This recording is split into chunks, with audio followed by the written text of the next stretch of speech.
The term Nigeria is often viewed as a colonial imposition, a label that carries with it the weight of racial undertones and reflects a broader struggle with identity in post-colonial African nations. The repercussions of British colonial policies significantly intensified ethnic tensions, particularly between the northern and southern regions, resulting in deep-seated violence and pervasive distrust within Nigerian society. The Biafran War emerged as a tragic consequence of weak leadership and systemic oppression, ultimately leading to extensive loss of life and underscoring the pressing need for self-defense among the Igbo population. The sabotage of the Aburi Accord had far-reaching consequences for the region and its inhabitants.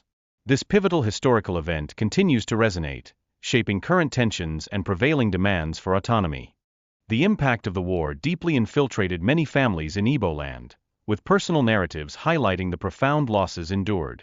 This shared trauma remains a significant factor in their ongoing identity formation and aspirations. The push for Biafra Day celebrations raises critical questions regarding freedom of expression within Nigeria. Authorities' warnings against potential unrest reveal the underlying tensions that persist in the region. The significance of community consensus during mourning rituals serves to reinforce social bonds and honor cultural heritage. This collective agreement plays a crucial role in shaping expressions of grief and the commemoration of lost heroes. Discrimination within society often breeds deep-seated grievances, which can further escalate tensions. Thus, a thorough understanding of these dynamics is essential for fostering unity and preventing further discord.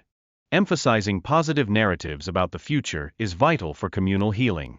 Such a shift in storytelling can facilitate bridging divides and fostering understanding among Nigeria's various groups. The speaker underscores the historical importance of names and places in Nigeria, suggesting that a comprehensive understanding of these roots is crucial to grasping the complexities of the current socio-political landscape.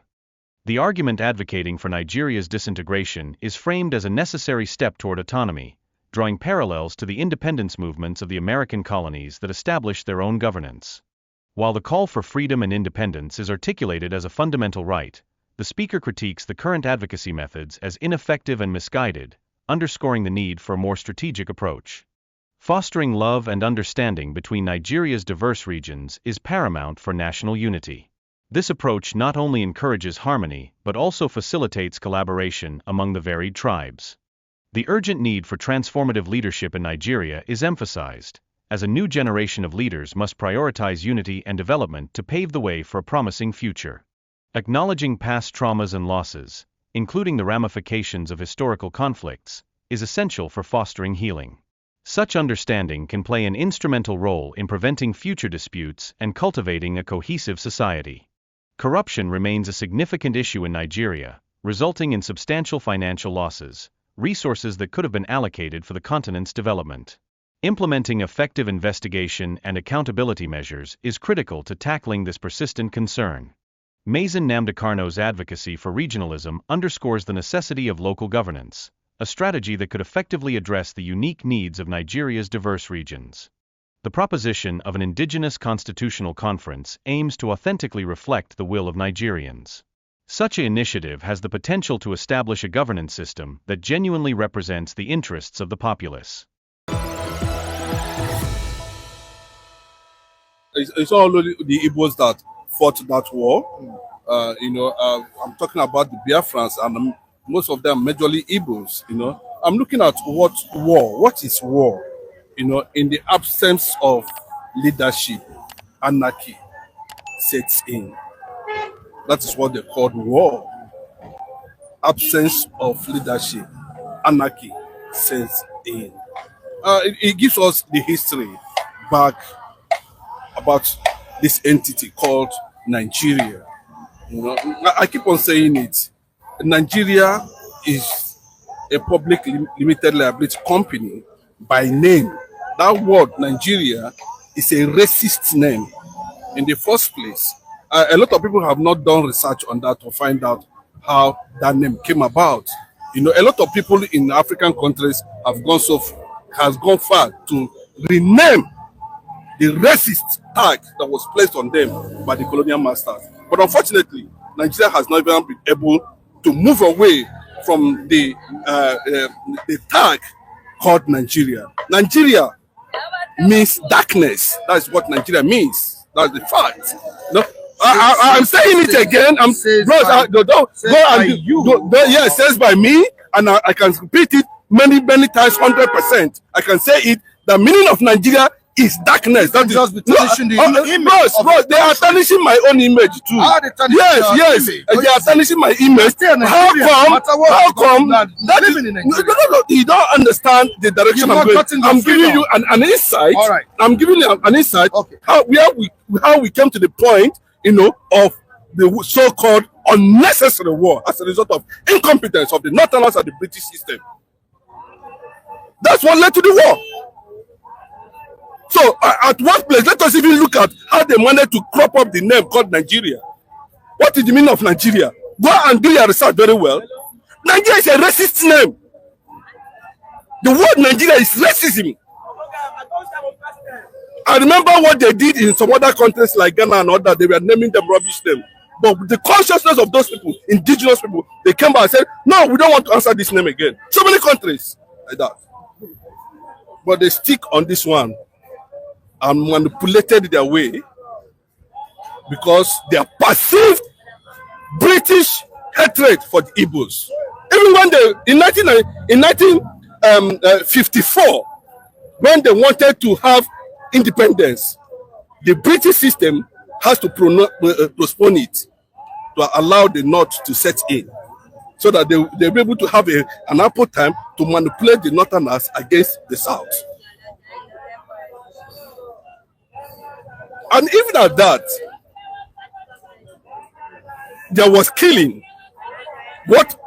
Pure military affair. And 6 million people. It was precisely as a result of blockade, starvation. If there was no starvation policy by the British, Russia, and all the world power to block Bakassi Peninsula, the war would have continued up to this moment. I can tell you that. Up to till now, until the world decide to do the right thing. But you can see the entire world conspire against just a minor tribe because of crude oil. And that was how 6 million people lost their lives. There's no better story than what I am telling you today. And for that reason, they said, let us go to Aburi. They went to Aburi, a village in Ghana, and a certain resolution was reached. Gowon, who is running away from his hometown now, from his place where he's living, from whether it's Tarabao, Danjumao, wherever they are now, they are running away from it, from their homes, their respective villages. Gowon couldn't be able to provide competence and leadership. That was what triggered that war. Even at that point, Ojukwu never wanted to go to war. After they went to Aburi, remember, the killing of Igbos in the north became significant in 1953 for just no cause, no provocation, nothing. Igbos were dominating the ministry without. Yes, from the beginning, whether you like it or not, Igbos has remained the best setters of Africanism. It's not our fault. That's how it was made. Championing independent sovereignty of African nations, including Nigeria. You know what I mean? Even the first so-called tagged Igbo coup was led by an Igbo. But Bangida them and the rest, Buhari them, they learn. Who taught them? But they brought that hatred, it becomes significant. And the only option left was for these people to defend themselves without gun, without nothing. They went into suicide. And before that time, I said it the other time that on daily basis, 5,000 Igbos were being killed on daily basis. On daily basis, 5,000. Yes. And you want the Eastern Military Administrator, head of state at that time, not to take action. Ojukwu took action, went to Aburu, seek for peace. But unfortunately, Gowon and his allies sabotaged the Aburi Accord. And that was what led to. Even at that war, I thank God for the children of Philip Effiong, who most of them are still in America, and they are IPOB people, they are IPOB members. I read one of the interviews, a leaked memo of what transpired between Obasanjo and Effiong and those who carried out that ceasefire. And up to this moment, 16 to 17 military civilian president, if there's no Igbo man there. We are calling for secession from Nigeria. The Hausas today are calling for secession from Nigeria. The Yorubas today are calling for secession. The same secession from Nigeria. We are still saying it. We are not Nigerians, as simple as that, because we cannot continue in this impunity. I don't know how you're going to look at it. You know, it's not a do or die affair. It is like Nnamdi Kanu said in the court, because you saw what happened. Thank God for the knowledge of Judge Omotosho. It was an open trial, and he allowed the whole process so that the world will witness the hatred against the Igbo people in Nigeria. And he struck that case out. That's the first victory for Mazi Nnamdi Kanu. Now, Mike, today, I tell you the story of those, there's no family in Igbo land, including South and Southeast, that was not touched by that war. Yeah, you said you lost how many people? My own grandfather, my grandfather married 3 wives, gave back to 12 children. Out of that 12 children, trained. My grandfather is a king. You know, the kingship at that time is associated with priesthood. Either you are a great Dibia or something like that. I'm just giving you an insight. But he was able to train them to grade 6 or whatever at that time. And when there was this call of duty, all of them went to war. My father went to war. My father was in Boni Aziz, Uguta. You know Uguta? Anybody know Uguta Lake? The Aziz of Uguta. My father's responsibility at that time was to ferry Biafran soldiers with crayfish, with speedboats, under gun fire attack to Boni. I'm saying it openly. People can watch this video and go and confirm themselves. And I know horrible experiences he shared as a Biafran soldiers at that time. The same ISIS with Emeka Omero and them and other. If you look at Emeka Omero and other, when they were on the side of Biafra, that was the ISIS they operated. So those ones now are nowhere to be found. They went to war and never come back. Nobody saw them to this moment. 9 able men, 2/3.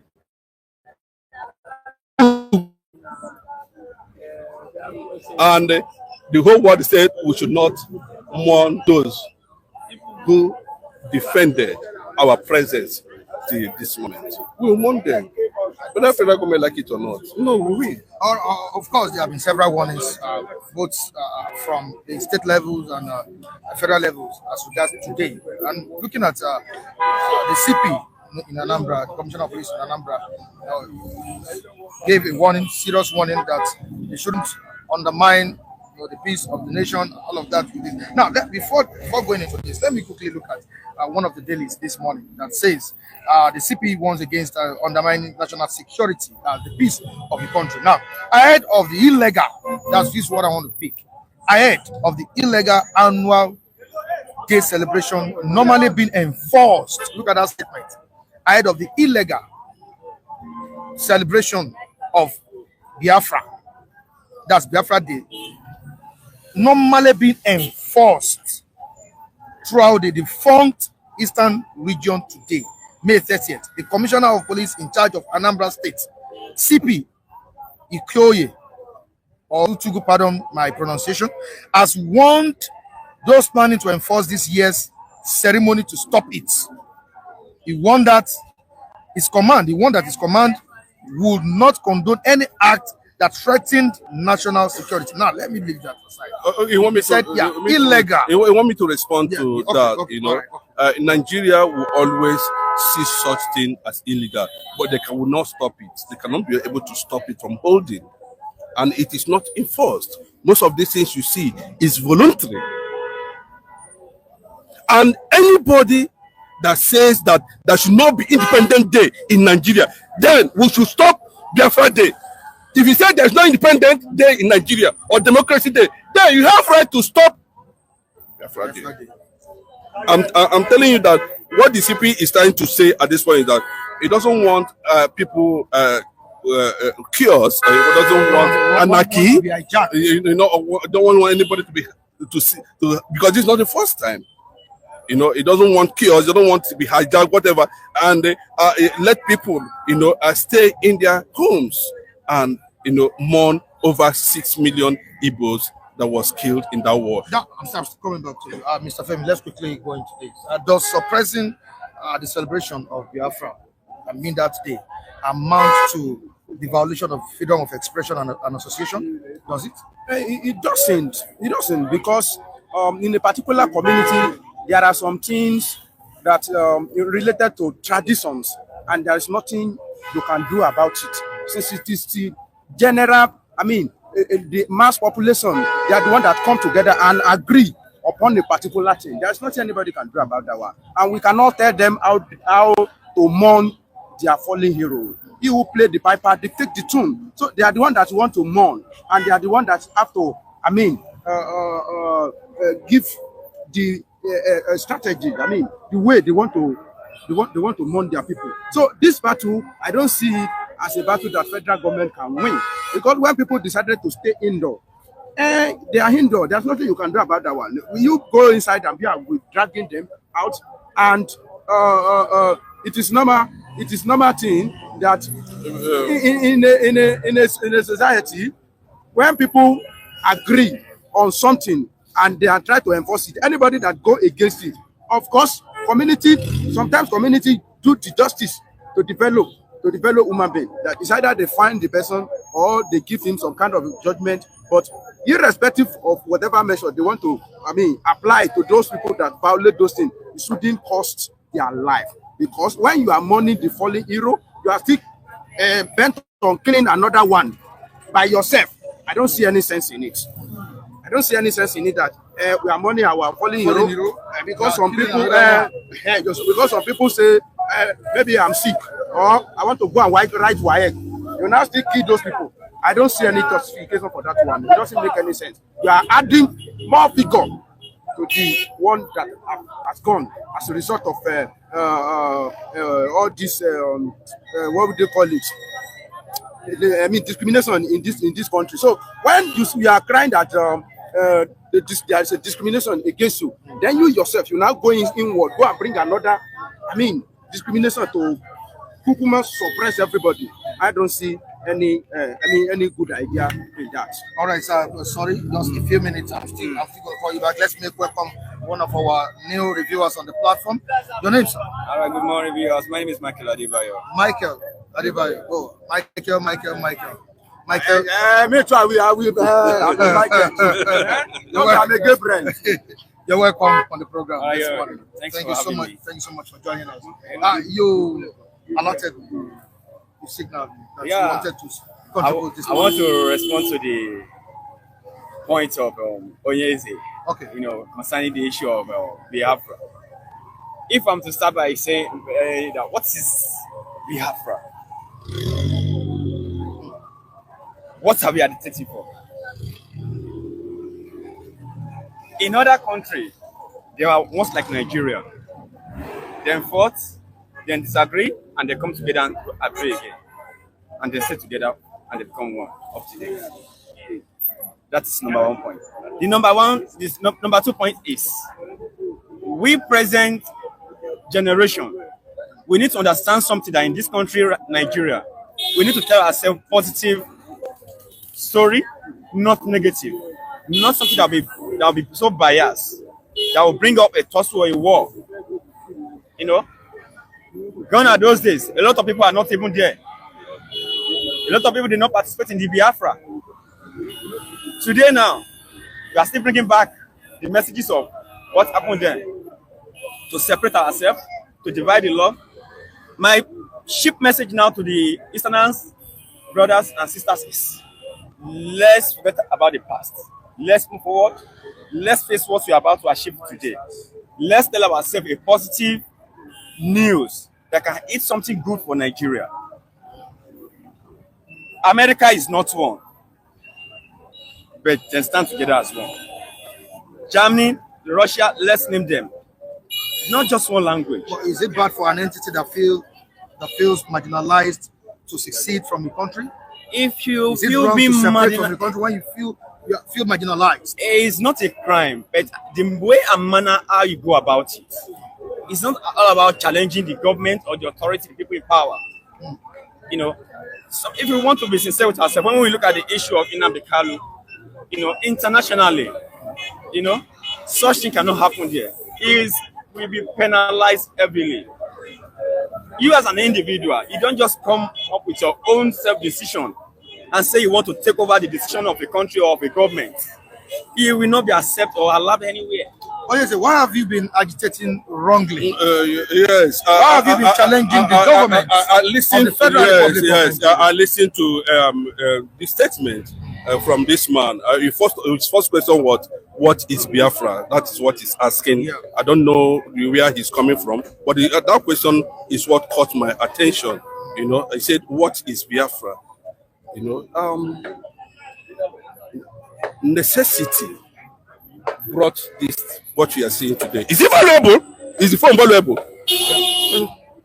The phone came as a result of necessity. There's no tribe in Nigeria that doesn't have identity. Even the people that colonized us said, after 100 years, go and separate. Are you not saying wayo?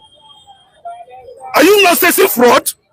The people that said they are masters said after 100 years. But there's a reason why China, Japan, and the rest of Asian countries said they will not speak English. They will not use spoon to eat. Are you saying, okay, no? It's not correct. Let me give you an insight. What is called Biafra? And I stand to be corrected on this platform. There's a guy they call Seth in the Bible. Seth. I'm telling you, it was not Ojukwu that named Biafra. If you don't know, I want to give you an insight just briefly before I moved on. It was not Ojukwu that brought Biafra or named Biafra. It was that Nigeria that named Biafra. Go find out from the owner of Silverbird. Let me educate you why they removed the bite of Biafra and name it bite of Bonny. Van der Poel, the Portuguese explorer that was in charge of Africa at that time, was the person that named the ancient Ethiopian miners that share boundary with Equatorial Guinea. They are still there today. This Lagos you are talking, name Lagos, was brought by the same people. Okay, do you understand? Do you understand what I'm saying? After the death of Abel, a child was born called Abel in the Bible. Yes, a child was born called Seth. Seth. Okay.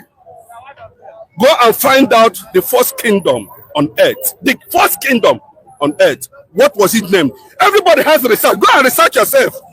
Find out. And why the Portuguese decided to name this ISIS Biafra? It is not an Igbo man, bros. Do you understand what I'm saying? And that name is significant to the genealogy of our location. So Biafra has been in existence before the name in the entire North and South Protectorate. Imagine them. Bros, I can tell you, Singapore, Malaysia, didn't they disintegrate? Finland, Norway, Denmark, didn't they move out? Bro, you are happy saying this because maybe, I don't know the angle you're coming from, but I can tell you in honest truth that people that put this contraction together said after 100 years, and we have exceeded 100 years, and the reason for unity is not even there. Every year, every government, every era, you see they call the unity of Nigeria, and they say they are calling for unity and not united. Bros, to be part of Nigeria is not by force. It is the fundamental enshrined in the international law that the indigenous people, politically, socially, feeling otherwise, have right. You can't tell me that this, but I don't. You should understand that this thing is not by pity or sympathy. This is the reality on ground. Let me tell you why America have 13 colonies. America, United States of America, 13 colonies, made up of 4 tribes. And in that 13 colonies, every colony in America is independent. I want you to understand what they need, why Nigeria must disintegrate. As simple as that. Every state is independent, autonomous on its own. Have their own police, have their own whatever, run their own government and everything. That gives people sense of belonging. But here in this part of the country, 22 oil wells is owned by one man in the north. All the whole oil wells, there's no, bros, it doesn't work like that. Because you are eating, you are squeezing other people to feed themselves. He said, "Aluta continua." Bros, it will not continue. This generation, Madinamka did not do anything wrong. Nigeria at a time wanted to secede from British colony. Heaven did not fall. George Washington of America demanded for independence, and they charged him with felony, treasonable charges. This George Washington, heaven did not fall. So anybody that is telling you this should be is suspicious of the reality on ground. That after killing 6 million people, the Fulanis are still killing people in the east, and you say, "Organa lie." It can never happen. Either hook or crook, it will not happen. If you feel comfortable with them, join them now. Is it by force? If you don't see woman they divorce and not marry again, so heaven they fall. Yeah, what he said it's not by force. It's right to self-determination. Well, all right. It's not by choice to be a Nigerian. That's his own personal view, and it's quite understandable to him. But I want to say the majority of the Igbo, of the Ohanese, of the Igbo Forum, who are the highly strong stakeholder in Nigeria, quite all right. Everybody understand the issue of we want to go. You understand me? But I want to say the highly recognized stakeholder of the Indigo of the Ohanese. You understand me? Those who has to do it in Nigeria. You understand me? They are not acting this way, and they know what it is and what it means to be a Nigerian. They know what it takes and what it means to be in peace and to be in unity, to maintain one love in society, in the country, in a nation. Not to raise up a tussle, to criticize each other, to condemn each other, to wash down a nation, to kill down the strength of or to bring down the pillar of a nation. If you want a freedom or a peace, there are ways and manner how to go about it. I'm not trying to be sentimental. Which means they've been doing it in the wrong way. So right? I want to say it's absolutely totally wrong, in a wrong channel. Okay, so it's not a crime for you to have a freedom. It's not a crime for you to call for a freedom. But the way and manner, the momentum, the logic and the strategy that is being applied in demanding for the freedom, in requesting for the freedom, is totally out of what you can be. He is an individual on his own. But when we talk about the highly stakeholder of the Ohanese, of the Igbo Forum, you understand me? Those who matter so much in this country, that represent the Igbos, in the diaspora, a lot of people knows the truth. Okay, it's not only the Igbos that have been dealt with in Nigeria. There are other tribes, other languages that have been also dealt with, that have been denied of so many things. But we have to talk about the future, how to go about it, and how to achieve our aim and our glory of one nation. And how to achieve this glory of one nation is there must be peace. Among the Igbo, you need to preach to your generation, to your new generation, that there needs to be love between you and the Northerners, there needs to be love between you and the Westerners and the South. You need to share love. But the preaching has been going on for years. And it's getting no meaningful. For me, I've not come across it. These are things that we need to witness from our leaders, from our elders. It's not that we just sabotage things with fake news, fake history, fake record that will bring war even between the two children of 6 years or 7 years. And 63 years, your people did this to me, your father did this to me, your dad. We need to move forward. We need to move ahead. We need something better. Nigeria needs to be transformed. I don't care, regardless of whatsoever name they have named Nigeria to be. I want to tell you that I'm proud to be a Nigerian. Nigeria is a great country, and Nigeria will be great. Today, tomorrow, Nigeria will be great. Okay? We are not here to fight war. We are not here to raise up a tussle to kill against ourselves or to bring down whatsoever. When I see my fellow Igbo man, I welcome them with our late. We share one water, one drink, one spoon. When I see the Northern man, we welcome them with share one love. You understand me? In the comment section, people are telling you, is it by force? Yes. Somebody told you he has the right. Can I respond to? He has the right to separate. Can I respond from to? The entity can I respond to the? Maybe you see that's the problem when people are misformed. It becomes a threat. If you are misformed, if you are half-baked, it becomes a threat.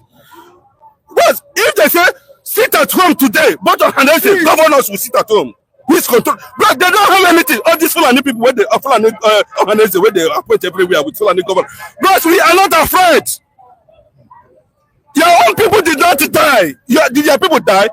I'm telling you, you don't know the consequences, the economic consequences, the social consequences of 6 million people in just a small time. The whole world fought for no reason. Well, okay, what did that?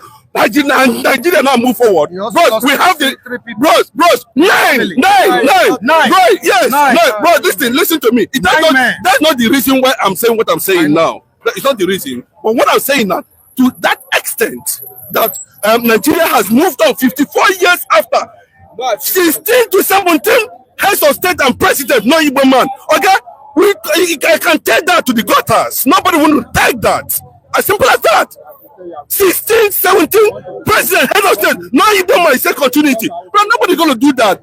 Because it's a widespread agenda. Biafra is a widespread agenda. It took Israel 4,000 years to become a nation. And it was championed. Let me tell you, it's not everybody. I can tell you, when the Zionist movement started in Russia, the people that brought Israel back to where it is today started the movement in Russia. You talked about 54 head of state without. I said 16 to 17. Yes, military and civil. Yes. So what is the big deal? But I thought election is by voting, not by. Bros, let me tell you, you can bring that logic and it works. Is it not by voting? Yeah. No, I know. And currently, we have a man that is also trying to contest. Bro, even if he contests, I mean a man from that entity. Bros, that want to. He said he wants to contest. And he want to contest again. Yeah. Even if he contests and leaves after 8 years or 4 years. We are not thinking about now. I think we have come to the era that people have right to literacy. Forget what they're saying in Nigeria. Investigate now and find out why you have not taken light. Why Nigeria has been in darkness for over 60 years. I'm writing my in darkness. I've never heard it in my life. I wrote my WAEC in 2000. I've never heard it in my life in the history of this world that some people international examination taking it with torchlight and lamp. Oh my God! When we were even in the village, it's not happen like that. And you want let me tell you, if to say after they forced us together and the power minister was praising himself, you say powerless minister. That was yesterday also. Powerless minister. If to say Nigeria move forward, who will remember Biafra? Nobody. If the first covenant is good, there will be no room for second one. The first covenant, the second covenant. If Nigeria is moving forward, the war they fight in that year will have been justifiable. But the war they fight that year is not justifiable, and there is no reason for it. No reason to waste about 6 million souls. Biafra lose soul, Nigeria lose soul. Plenty. And up to now, we are still struggling with a country that you've used about 6 million blood to come together, and we have not used to get it right. No. You've not benefited anything from what did that benefit? Which kind of benefit is that? Okay, The only people they know people that benefit, they know them now. No, they know.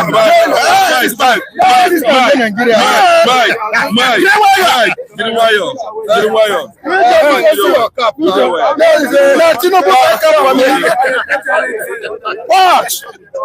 I don't pay for school fees. These are Nigerians. I pay school fees. They are Nigerians. And Nigerians still go and school. Hands of love to you now. I don't have Nigerians. Part of the benefit. Anybody can do that one. And it's not because they are talking about government benefits. They did not buy it from me. The basic amenities. Honestly, about it's too poor. Yeah. It's too poor. Delivery everywhere. of dividends corner. of democracy is what It's not. we've not really witnessed. It's not really experienced it, right? We have not. In reality. But you know one thing. I listened to Obasanjo when Obasanjo came from detention and become the president. You know, if they have maintained the foundation Obasanjo led us at that time, you know, to an extent.